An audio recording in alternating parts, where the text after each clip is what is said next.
नमस्कार। आज का मेरा वीडियो ऑक्सीडेशन नंबर केमिस्ट्री का टॉपिक है और जीवन में स्त्री पुरुष के संबंध इन पर वैज्ञानिक और ज्योतिष आधार पर है। यह वीडियो काफी लंबा बन सकता है और इसको समझने के लिए आपको शांतिपूर्वक से पूरा वीडियो देखना चाहिए। ठीक है, इससे आगे के और वीडियो देखने के लिए मेरा चैनल जरूर सब्सक्राइब कर लें। सबसे पहले मैं केमिस्ट्री के एक टॉपिक से शुरू करता हूं। हालांकि मैं केमिस्ट्री में बहुत गहराई में नहीं जाऊंगा, बड़ा मोटा मोटा बताने की कोशिश करूंगा। देखिए, केमिस्ट्री को समझने के लिए आपको एक दो चीजें खास समझनी पड़ेंगी। ठीक है, सबसे पहले जो परमाणु एटम उसका स्ट्रक्चर हल्का फुल्का समझ लीजिए।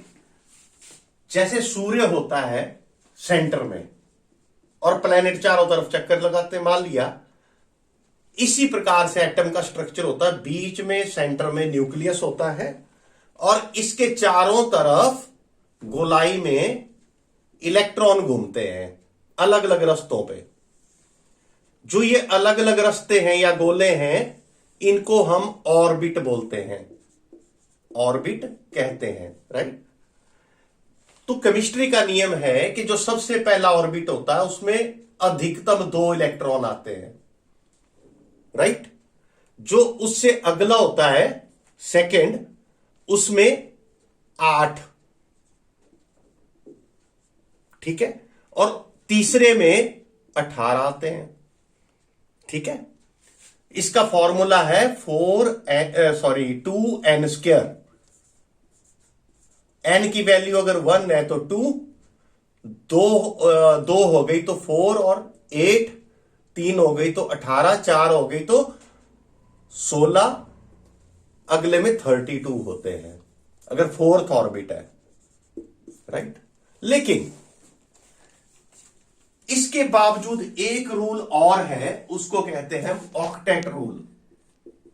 ऑक्टेट रूल, ऑक्टेट रूल यह कहता है कि किसी भी एटम का जो मर्जी हो, पहला ऑर्बिट छोड़ के बाहर के बाकी ऑर्बिट, चाहे उसकी कैपेसिटी जितनी मर्जी हो, लेकिन जो सबसे बाहर का रास्ता होगा, ऑर्बिट होगा, उसमें अधिकतम 8 इलेक्ट्रॉन आ सकते हैं। अगर बाहर के ऑर्बिट में अधिकतम 8 इलेक्ट्रॉन हो तो वो एटम या परमाणु बिल्कुल स्टेबल होता है। स्टेबिलिटी का मतलब कि उसमें वो किसी भी चीज से रिएक्शन नहीं करेगा। ठीक है, ये तो ऑक्टेट रूल हुआ केमिस्ट्री के लिए। यही ऑक्टेट रूल हमारे जीवन में भी ज्योतिष के द्वारा लागू किया जा सकता है। कैसे, देखिए, जैसे हम जब किसी जोड़े की जन्म कुंडली का मिलान करते हैं शादी विवाह के लिए, तो हम 8 गुणों का मिलान करते हैं। अष्टकूट मिलान कहते हैं उसे, अष्टकूट मिलान। इसमें 8 प्रकार के गुण मिलाए जाते हैं। अगर किसी जोड़े में 8 प्रकार के गुण 100% मिल जाए तो हम कहते हैं कि उसके 36 गुण मिल चुके। लेकिन 36 गुण सिर्फ शिव पार्वती के ही मिलते हैं। बाकी कोई भी जोड़ा ऐसा नहीं है जिसके 36 के 36 गुण मिल जाए। कुछ गुणों में कमी रह जाती है।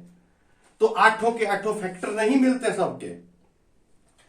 जब 8 फैक्टर नहीं मिलते तो इसका मतलब है कोई भी जोड़ा इस विश्व में, इस ब्रह्मांड में शिव पार्वती को छोड़ के स्टेबल नहीं है, अनस्टेबल है। और उसके जीवन में कई बार रिश्तों को लेकर तरह तरह के समय समय पे अनस्टेबिलिटी या अस्थिरता आती है रिश्तों में। ये कब आएगी वो मैं ज्योतिष में समझाऊंगा आपको। लेकिन पहला देखिए रूल। मान लिया जैसे आप घर में नमक खाते हैं ना, नमक 2 प्रकार के परमाणुओं से मिलकर बना होता है, सोडियम और क्लोरीन।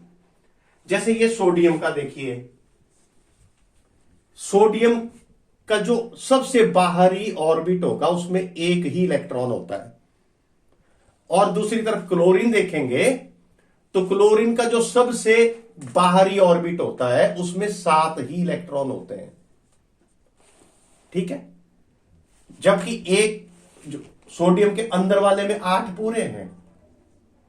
तो अगर इस सोडियम एटम को स्टेबल होना है तो इसके पास दो रास्ते हैं, या तो 7 इलेक्ट्रॉन कहीं से लेके बाहर ऑर्बिट भर ले या एक को छोड़ दे। अगर एक को छोड़ देता है तो इसका ये वाला ऑर्बिट खत्म हो गया, यहां कुछ भी नहीं है और अंदर 8 बाहर, मतलब ये आउटर मोस्ट बन के 8 हो गया, स्टेबल हो गया। तो ये सोडियम एटम क्या करता है, अपना एक इलेक्ट्रॉन क्लोरीन को दे देता है। तो क्लोरीन के 7 पहले से थे, एक बार से मिल गए, इसके भी 8 हो गए, ये भी स्टेबल हो गया और इनका जोड़ा बन गया सोडियम क्लोराइड, जो हम घर में नमक खाते हैं। ये बहुत स्टेबल कंपाउंड है, या समझ लीजिए बहुत अच्छा जोड़ा है मेल फीमेल का। जो इलेक्ट्रॉन देगा वो मेल कैरेक्टर है, जो लेगा वो फीमेल कैरेक्टर है, ठीक है। अब जैसा कि मैंने बताया कि 8 के 8 सभी के फुलफिल नहीं होते। अगर किसी के बाई चांस फुलफिल हो तो वो जन्मजात ही बाल ब्रह्मचारी होगा, उसको किसी भी प्रकार के मेल फीमेल के संबंधों की आवश्यकता नहीं होगी, क्योंकि वो पहले से ही परिपूर्ण है। ऐसे व्यक्ति अरबों खरबों में कोई एक आध पैदा होता है, ठीक है। अच्छा, अब इस जन्म कुंडली से कैसे हमें देखें कि हमारे कितने इलेक्ट्रॉन कम है बाहर, मतलब 8 में से कितनों की कमी है हमारे में, या कितने लेके हम, जैसे आपने देखा कि सोडियम अगर एक इलेक्ट्रॉन छोड़ देता है, एक इलेक्ट्रॉन, तो ये स्टेबल हो जाता है। तो इसका मतलब इसका ऑक्सीडेशन नंबर हो गया +1, ठीक है।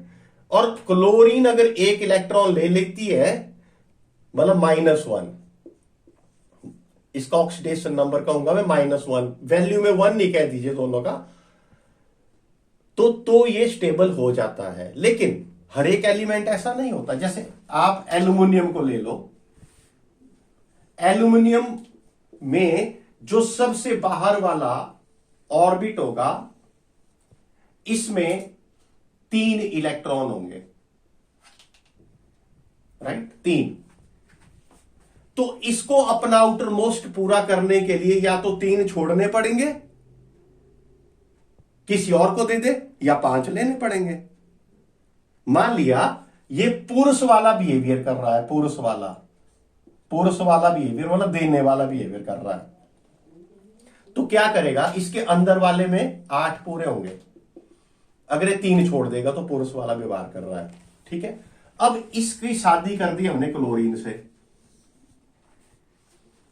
क्लोरीन को परिपूर्ण होने के लिए एक ही चाहिए कि नहीं, इसने 1 दे दिया, क्लोरीन तो परिपूर्ण हो गई, लेकिन ये फिर भी अनस्टेबल है अभी क्योंकि इसके पास अभी भी 2 एक्स्ट्रा है देने को,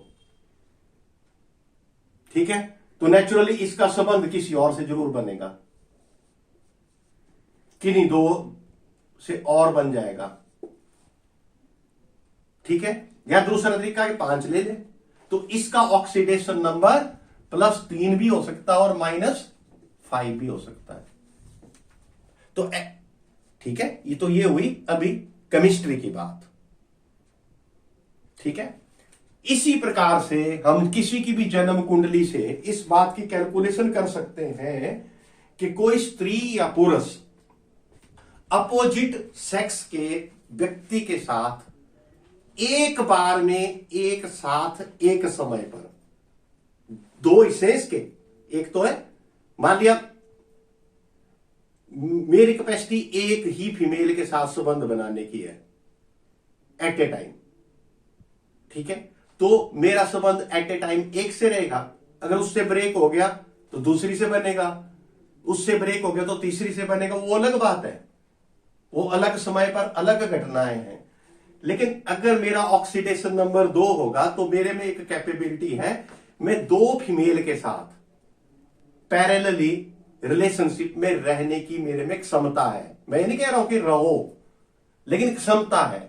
और ये भी नहीं कह रहा हूं कि ये सिर्फ उन्हीं रिलेशनशिप में है, पति पत्नी या गर्लफ्रेंड बॉयफ्रेंड में। मतलब एक रिलेशनशिप मां का हो सकता है, एक बीवी का हो सकता है, एक बहन का भी हो सकता है। मैं कहने का मतलब मेरे में दो फीमेल को बैलेंस करने की शक्ति है।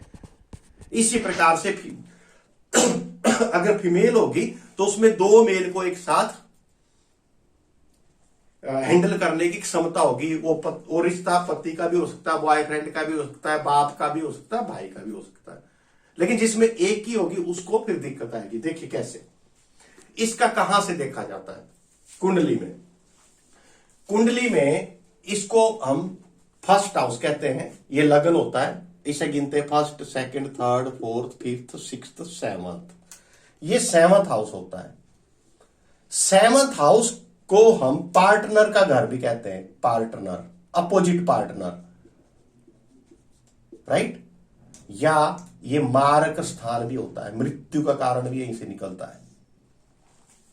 ठीक है, मान लिया किसी की जन्म कुंडली में जो मारक स्थान का ग्रह है, मान लिया यहां पर तुला राशि है, किसी की 7 नंबरी राशि है, तो तुला राशि का मालिक हो गया शुक्र। तो इसका मतलब उसकी जन्म कुंडली का मारक ग्रह शुक्र है। अब मारक का मतलब क्या होता है? मारक का मतलब एग्जैक्ट मृत्यु से मत लीजिए। मारक का मतलब यह होता है कि जीवन में यह ग्रह ऐसे ऐसे परिवर्तन देगा कि उन परिवर्तनों के दौरान व्यक्ति को बहुत ज्यादा मानसिक या शारीरिक कष्टों से गुजरना पड़ सकता है। लेकिन ध्यान रखिए, मानसिक कष्टों से बचेंगे तो शारीरिक कष्ट पाएंगे, शारीरिक कष्टों से बचेंगे तो मानसिक कष्ट पाएंगे, लेकिन पाएंगे जरूर। मैं बताता हूं कैसे। जैसे मैंने कह दिया कि मान लिया इस जन्म कुंडली का जो मारक ग्रह, सेवंथ हाउस का ग्रह शुक्र है, तो क्या होगा? देखिए, जब शुक्र की महादशा चलेगी तो शुक्र में सबसे पहले शुक्र चलेगा, फिर शुक्र में सूर्य चलेगा, शुक्र में चंद्रमा चलेगा, शुक्र में मंगल, शुक्र में राहु, शुक्र में गुरु, शुक्र में शनि चलेगा, और शुक्र में बुध, और शुक्र में केतु। ये अंतर चलेंगे, राइट? अब मान लेते हैं कि जो मारक स्थान है यहां पर किसी के राहु पहले से ही बैठा हुआ है, राहु बैठ गया यहां पर पहले से ही, तो क्या होगा? मान लिया ऐसे बंदे की शादी शुक्र और सूर्य के अंतर में मैरिज हो गई, शादी हो गई, ठीक है।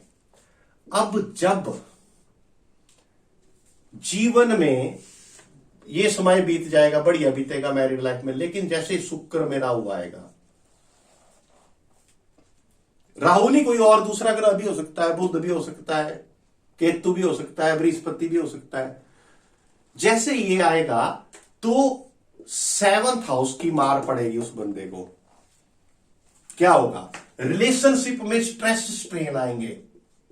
स्ट्रेस स्ट्रेन, भाई स्ट्रेस स्ट्रेन क्यों आते हैं? स्ट्रेस स्ट्रेन इसलिए आएंगे कि ये रिलेशन ब्रेक होने की नौबत तक पहुंच सकता है। या चलिए अगर बड़े अच्छे स्टार पड़े हैं तो टेंशन ही होगी उस समय पति पत्नी के संबंधों में, या रिलेशनशिप ब्रेकिंग पॉइंट तक पहुंच सकते हैं। अगर बहुत बुरी स्थिति हुई ग्रहों की तो ब्रेक भी हो सकते हैं, ठीक है। लेकिन मान लिया सामाजिक कारणों से आदमी इन चीजों को सहता जाता है, स्ट्रेस को सहता जाए, चुपचाप रहे, तो क्या होगा? वो बीमारी से ग्रसित होगा, चाहे मानसिक चाहे शारीरिक। हो सकता है शारीरिक बीमारी से ग्रसित हो जाए। अगर शारीरिक से ठीक रह जाता है तो फिर मानसिक बीमारी से ग्रस्त होगा। ठीक है, अच्छा अब देखिए क्या होगा जब स्ट्रेस स्ट्रेन आएंगे, अगर वो ब्रेकिंग पॉइंट पे आ गए तो इसका मतलब है रिलेशनशिप चेंज हो जाएगा।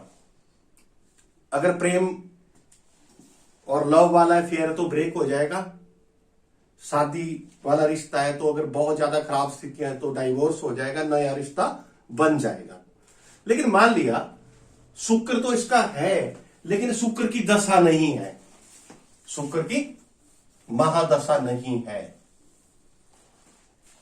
तो क्या होगा? मान लो इसको शनि की महादशा है और शनि प्लस शनि में इसकी शादी हो गई, ओके, फिर शनि प्लस बुध आएगा, शनि प्लस केतु आएगा, फिर शनि प्लस शुक्र आ जाएगा। जब जब शुक्र का प्रभाव चाहे महादशा में चाहे अंतरदशा में जब भी आएगा, ऐसे संबंधों में स्ट्रेस और स्ट्रेन पैदा होगा। ठीक है, तो इसका एक टोटका कर लेना चाहिए। ठीक है, वो मैं अगले वीडियो में बताऊंगा क्या टोटका करना चाहिए अगर ऐसी स्थिति आ जाए। लेकिन प्रश्न अब है कि किसी बंदे का ऑक्सीडेशन नंबर कैसे चेक किया जाए कि इस बंदे के जीवन में एट ए टाइम कितने रिलेशनशिप हैंडल करने की क्षमता है। ठीक है, वो सिंपल है, आपने देखना है कि इसके घर का लॉर्ड जैसे मैंने कहा शुक्र है, लेकिन शुक्र बैठ गया यहां पर, शुक्र बैठ गया यहां पर, और शुक्र के साथ मंगल भी है, सूर्य भी है, चंद्रमा भी है, तो सातवें घर के लॉर्ड के साथ कितने ग्रह हो गए टोटल? एक, तीन और हो गए, तो टोटल कितने हो गए? 4। तो इसका मतलब ऐसा बंदा जीवन में 4 अपोजिट सेक्स के साथ पैरेलली हैंडल कर सकता है। उसमें देखो बीवी को भी हैंडल कर लेगा, बहन को भी हैंडल कर लेगा, मां को भी हैंडल कर लेगा, गर्लफ्रेंड होगी उसको पैरेलली में हैंडल कर सकता है। अभी डिपेंड करता है वो रिश्ते कैसे बनाता है। ठीक है कि नहीं? या मान लिया किसी के शुक्र है, मान लो यहां पर शनि भी बैठ गया, यहां पर शनि बैठा हुआ है, तो 4 1 5, 4 ये हो गए, 5 है, तो इस बंदे का ऑक्सीडेशन नंबर क्या हो गया? 5। ठीक है, लेकिन अगर इसका मतलब ये हुआ कि ये बंदा, ये person at A time 5 opposite sex के लोगों के साथ, चाहे लेडी है चाहे जेंट्स है, पैरेलली हैंडल करके रिश्तों को बनाए रख सकते हैं। अगर मान लिया किसी का जो 7th हाउस का लॉर्ड है, मान लीजिए शुक्र है, वो बिल्कुल ही अकेला पड़ गया, इस पर किसी और ग्रह का प्रभाव नहीं है, तो इसका मतलब ये पर्सन एट ए टाइम में एक ही अपोजिट सेक्स पर्सन के साथ प्रॉपरली हैंडल कर सकता है। तो मान लिया घर में बीवी है, मां है, तो या तो मां को खुश रख सकता है या बीवी को खुश रख सकता है, और वो झगड़े में बीच में पिसा जाता है बुरी तरह से। लेकिन मान लिया शुक्र के साथ बृहस्पति भी है, कोई और ग्रह है, तो ये एट ए टाइम 2 को हैंडल कर लेगा पैरेलली। इसका ऑक्सीडेशन नंबर 2 हो गया, मतलब 2 फीमेल को हैंडल कर लेगा। अगर मेल होगा तो फीमेल को, फीमेल होगी तो मेल को।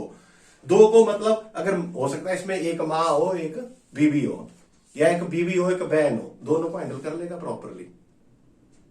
उनमें झगड़ा फसाद नहीं होने देगा, बैलेंस बना के चल पड़ेगा। या कोई पर्सन हो सकता है कि बीवी एक गर्लफ्रेंड है तो भी हैंडल कर लेगा ऐसा बंदा, तो बीवी को गर्लफ्रेंड का पता नहीं लगेगा और गर्लफ्रेंड को बीवी का पता नहीं लगेगा, या लग भी जाएगा तो कोई झगड़ा ज्यादा नहीं होगा। ठीक है, तो कहने का मतलब है ऑक्सीडेशन नंबर इस तरीके से देखा जाता है कि आपके 7वें घर का जो मारक ग्रह है वो तो मारक है, क्योंकि प्रॉब्लम में तो ये क्रिएट करता है। क्योंकि आदमी जब, अगर एक मर्द है, जेंट्स है, अगर वो स्त्रियों के पंगों में फंसा रहेगा तो कैरियर कहां से बनाएगा भाई? तो कैरियर में थोड़ा कमजोर हो जाता है ऐसा आदमी, क्योंकि वो लड़कियों के ही मौज मेले में या स्त्रियों के ही, वो ही जो सीरियल में आता है सास बहू का झगड़ा, उसी में उलझा रहता है। देखा ना आपने, जो लेडी सीरियल देखते हैं क्या होता है उसमें? जेंट्स कोई कामकाज करते दिखते हैं? नहीं, वो स्त्रियों के झगड़ों में ही फंसे रहते हैं। तो ठीक है ना। तो 7th का लॉर्ड इसलिए मार्ग कहलाता है कि हमें जीवन में कई बार बाकी तरक्की नहीं करने देता, क्योंकि ऐसा व्यक्ति स्त्रियों के ही पंगों में या स्त्रियां मर्दों के ही पंगों में फंसी रहती है बैलेंसिंग एक्ट करने में ही। तो वो अपनी कमाई धमाई या दूसरे कैरियर पे ज्यादा ध्यान नहीं दे पाता। ठीक है। तो जिसका ऑक्सीडेशन नंबर ज्यादा होगा उसका कैरियर, जॉब के हिसाब से कह रहा हूं मैं, नौकरी के हिसाब से कह रहा हूं, सरकारी नौकरी के हिसाब से बड़े अफसर बनने, थोड़ा वीक रहता है, कमजोर रहता है। लेकिन ऐसा आदमी बड़ी एज में जाके जब इन चीजों से बाहर निकल जाता है तो बहुत बड़ा सामाजिक कार्यकर्ता, बहुत बड़ा नेता बनने की कैपेसिटी भी ऐसे बंदे में होती है। क्यों? क्योंकि तब तक उसे समझ आ चुकी होती है। मान लिया किसी का ऑक्सीडेशन नंबर 5 है, तो इसका मतलब 5 अपोजिट सेक्स के पर्सन इस बंदे के साथ एट ए टाइम अटैच हो सकते हैं। अगर ऐसा आदमी साधु महात्मा बन गया या बड़ा नेता बन गया तो क्या होगा? ये है, फिर ये सेंट्रल फिगर बन जाएगा बीच में। 5 ऑक्सीडेशन नंबर है ना, तो 5 अपोजिट वाले इसके साथ एट ए टाइम किसी भी रिलेशनशिप में, चाहे चक्कर वक्कर के सिलसिले में, चाहे रिश्तों के चक्कर में, चाहे पार्टी या समाज के चक्कर में, किसी न किसी तरीके से इससे अटैच होंगे अपोजिट वाले। फिर एक अपोजिट, अब देखो इसका भी थोड़ी ऑक्सीडेशन नंबर 1 होगा, ये कहीं और जुड़ा होगा, ये कहीं और जुड़े होंगे, ये कहीं और इनके आगे आगे चेन बनती जाएगी और ये बंदा सेंट्रल फिगर बन जाएगा, नहीं बड़ा नेता, बड़ा बाबा या बड़ी हस्ती बन सकता है। तो बड़ी हस्ती बनने की कैपेसिटी भी इसी पर्सन में है। और बड़ा चक्रधारी जो लड़कियों में 24 घंटे उन्हीं लफड़ों फंसा रहता, वो कैपेसिटी भी इसी बंदे में है। हाँ, इतना जरूर है कि कैरियर के चक्कर में जैसे कोई आईएएस बन जाता है, आईपीएस बन जाता है, इस लेवल तक पहुंच जाता है, तो नेचुरली ऐसा बंदा अपनी एनर्जी इन्हीं क्षेत्र में ज्यादा खर्च करेगा, तो उसका फोकस दूसरी साइड नहीं होगा। तो नेचुरली ऐसे बंदे का कैरियर थोड़ा गड़बड़। इसलिए आपने देखा होगा जो बड़ी बड़ी पोस्ट पे बंदे पहुंचे होते हैं वो इमोशनली बेचारे अकेले होते हैं। आप बड़े अफसर को देख लीजिए, वो इमोशनली अकेला ही होगा, क्योंकि उसका फोकस 7th हाउस पर है ही नहीं। और जो बंदा अपोजिट सेक्स के साथ पूरा मौज मेला जीवन भर कर रहा होगा, वो दिहाड़ी कमाने पे भी मजबूर होगा। ठीक है। तो इस क्वालिटी का इस्तेमाल हम पॉजिटिव वे में कैसे कर सकते हैं? मान लिया जैसे मैं हूं, अगर मेरा ऑक्सीडेशन नंबर 5 है, अगर मेरा ऑक्सीडेशन नंबर 5 है तो मैं अपनी लाइफ में इसका यूज भी कर सकता हूं और मिस यूज भी कर सकता हूं।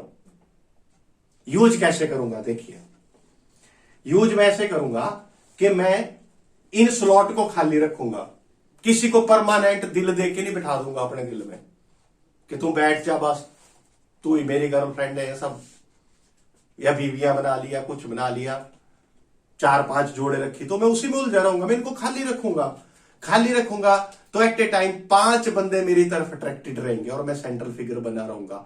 और मैं उसी अट्रैक्शन पावर का इस्तेमाल करके अपना कैरियर बहुत अच्छा ही बना सकता हूं, इलेक्शन भी जीत सकता हूं, बड़ी कंपनी भी चला सकता हूं। लेकिन मुझे दिल नहीं देना 5 को कि आज बस 5 को जोड़े रखो, क्योंकि मेरे में कैपेसिटी है, मेरे साथ 5 अट्रैक्ट हो जाएंगे, क्लोज अट्रैक्शन रहेंगे एट ए टाइम। तो मैं जहां जाऊंगा तो 5 बंदे तो मेरे साथ चिपकेंगे अपोजिट वाले, तो उनके साथ फिर फर्दर अगली आगे चेन बनेगी कि नहीं बनेगी, तो मैं सेंट्रल फिगर बन जाऊंगा। तो बड़े नेता और बड़े जो साधु महात्मा लोग जो भीड़ जुटाते हैं उनमें ऑक्सीडेशन नंबर ज्यादा होता है। अब जिस बंदे का सिंगल ऑक्सीडेशन नंबर है वो क्या करेगा?